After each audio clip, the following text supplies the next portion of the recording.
The morning before I got to school, I had a lot of wondering, what if?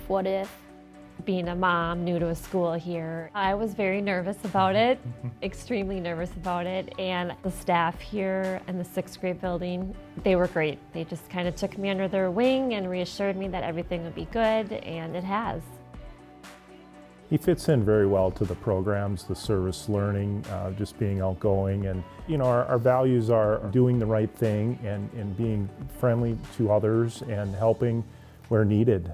You just know everyone and everyone knows you, so it's not like there's a popular kid or a popular group or whatever. It's we all know everyone. The classes are kind of high standard, but that's kind of what you want as you're growing up a little more.